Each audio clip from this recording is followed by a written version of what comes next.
The Cardiac Chiefs in full effect against Sunday as they hosted the Broncos. KC 8-0 on the season coming in, had 14 straight wins dating back to last season. There's Mahomes, and there is Bo Nix, who came to KC with ill intentions. Second quarter, we are scoreless until Nix hits Devon Belay. Broncos take a 7-0 lead. 3rd and 1 now, about 7 minutes to go in the second. Nix to Cortland Sutton for the touchdown. 2 or more TDs in 4 of the last 6 games for Nix, but the Broncos were up 14-3. That was the largest deficit KC had faced all season, 11 points, but guess what? They are down, but they are far from over. Mahomes, Travis Kelce, 22-yard gain. Less than 2 minutes to go in the half. It's 4th and goal. Instead of kicking the field goal, they decide to go for it. Mahomes, Kelce in the place to be. 76 career receiving touchdowns for Kelce. That ties Tony Gonzalez for the most in Chiefs history, and they were down 14-10 at the break. Now, 8 straight games the Chiefs had won after trailing in the second half, including the playoff. That's an NFL record. So 10 minutes to go in the fourth. They're down 14-13 now. 3rd and 13, Mahomes to DeAndre Hopkins. 31-yard gain, and that keeps the drive moving down the field. 6 minutes to go. 3rd and goal here. Mahomes looking for Kelce again, overshoots him. So they would have to force themselves to kick a field goal. So now it's 16-14, Chiefs are up, less than 2 to go. Here comes Nix, 3rd and 6. Steps up and hits Sutton for a 13-yard gain. Nix 22 of 30, 215 yards in the game. That was huge because ultimately it would set up this. 1 second to go. Will Lutz from 35 yards away to win it, and the KC special teams coming through like the rent is due. Leo Chanel with the hand to get on the ball just enough. Chiefs are the first team to block a potential game-winning field goal 35 yards or shorter on the last play of the 4th quarter since 1999. They remain 9-0. Chanel, how about that game-winning block? It was kind of like, right below the palm. It was just a good push by everybody, and I got through. We've been talking about it for a while. Won one of those, and we did it in a big moment. Arguably, take it down for the winning kick, and then Leo steps up and does what Leo does every week. Somewhere he makes a play, defensively, special teams. Somewhere he steps up and makes a play, and I get to see that every day, how we work that block and that last final shot there. But it's also something that we work on like crazy. Told our team I was proud of how they fought. Thought we outplayed them. But nonetheless, you got to beat a champion, and we weren't able to do it. So obviously, gut-wrenching. If refuse to lose was an NFL team right now, it would definitely be the Chiefs. They've won 15 straight, including the playoffs, dating back to week 17 of last season. That includes 12 straight wins in one-score games, tied for the second longest streak in NFL history, and they've won 9 straight games when trailing in the second half, which extends their longest streak in NFL history. All little bananas. Josh Allen and the Bills on the road, taking on the Colts. The problem for the Colts is, the first pass attempt of the game, Joe Flacco, supposed to be the guy giving him a chance to win. First pass attempt, that's a pick six. Teron Johnson, 23 yards. Bills on the board, make it 7-0. Flacco, never saw Johnson, called it an awful decision, but honestly, that was sort of just the beginning. Though honestly, the Colts were able to keep it a little close, at least for a bit. Tyler Goodson, that's a touchdown from Flacco. That ties it at 10. But just before the half, Allen, I do a Bamasa, toddler style, takes it for the touchdown. 57th career rushing touchdown, ties him for the second most in Bills history. He's behind just Thurman Thomas. Bills had that lead at the half, 17-13. Let's go to the fourth. The problem for the Colts is Flacco just gave the ball away too much. 3 picks, 1 lost fumble. 3rd pick of the game came, there. Flacco called this game humbling, picked off Taylor Rapp. Bills take over, and it led to this. James Cook, handoff, touchdown. Bills win it 30-20. And next up for Buffalo, those undefeated Chiefs aiming to Buffalo. All right, Uncle Herm is with us here. Oh, boy. All right, so Bills take care of business, Chiefs take care of business, and we get that matchup coming up next week. Now, besides Baltimore opening night, I would suffice to say Buffalo is the best team that KC's faced this season. Fair? Correct. Okay. So, with that being said, how do you see this matchup playing out then?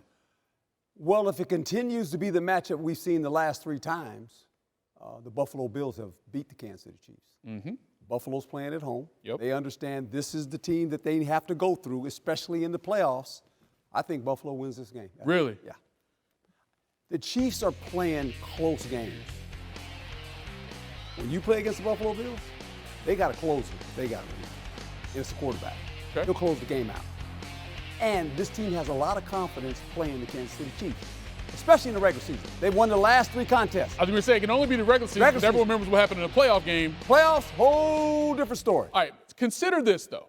Patrick Mahomes, with today's win, he improved to 19-14 in games where his team trailed by 10 or more points at any point during the game. That's the best record since 1950. Here's the deal.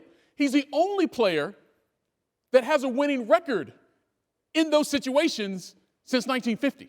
And he's 5 games over 500. Well, I'm not debating that. Okay, all right, Patrick I'm just saying. Mahomes is the best quarterback on the planet. There you go. And the Kansas City Chiefs might be the best team when you think about coming from behind to win games. Yes. But the Buffalo Bills has shown us the last 3 times they have played the Kansas City Chiefs, they found a way to win in the regular season. Well, they're going to have a lead probably for a long time if they're going to hang on again and beat them for a 4th straight time and give the Chiefs their first loss of the season.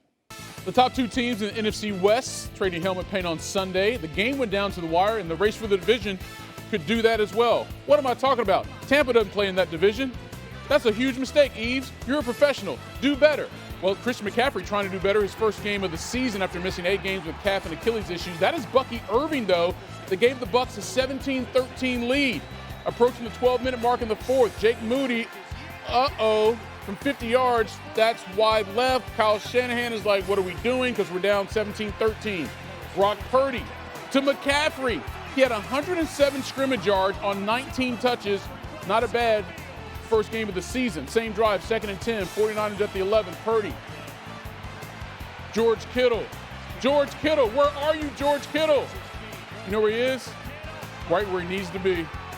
How about that catch and getting the feet down? The Niners go up 20-17. 3-minute mark in the 4th quarter. We move ahead.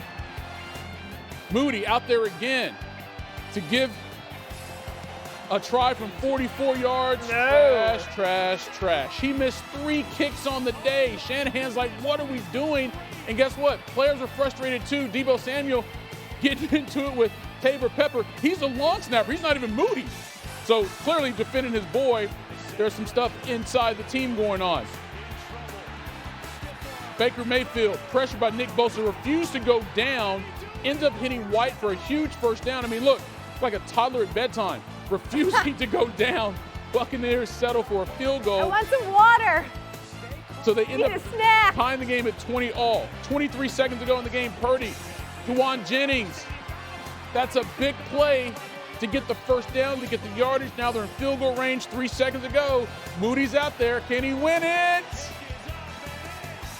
Woo. Oh, my He God. is so happy he made that kick. Everybody in the Bay happy he made that kick. Buccaneers go down to the Niners 23-20. Normally I don't even get like that, but just like frustrated in the heat of battle. Really close game, and I kind of got out of character a little bit, but I'll talk to Moody and we'll get past it. Heat of the moment, it happens. I do got to make those kicks at the end of the day, so that's all I'm focused on. I'm not worried about anything like that. Probably an obvious one. Guy's frustrated, and something probably happened, and brother scuffle a little bit. I didn't see any of it, so I don't know how bad it was, but something I'm not too worried about. We'll fix it. If it hasn't been fixed already, we'll fix it on the plane, and we'll go back to loving each other tomorrow. Fix it on the plane. Y'all do that, huh? Fix it on the plane? Fix it. All right, I've never heard that before. No one is happier to have Christian McCaffrey back than his quarterback. Purdy won more than 75% of his starts over the last 2 seasons when McCaffrey plays, averaging a yard more per pass attempt with a 3-to-1 touchdown to interception ratio. When Eves and I have issues, we have to fix it in the commercial break. That's a much shorter time frame. Obviously, Herm is back with us. Christian McCaffrey is back for the Niners. They got the win. Those are all good things, but why should I also just be Oh boy, pump the brakes. Well, I think he gives them energy, obviously, on offense. He is the key to this offense. First game, I thought he played marvelous. But when you watch the 49ers right now, they used to have the ability to close games out. They keep games close sometimes. It's almost they win, but it's like they let teams hang around. They gotta when they get a lead, they gotta close the game out. Offensively, close it out, and defensively, get off the field, close the game out.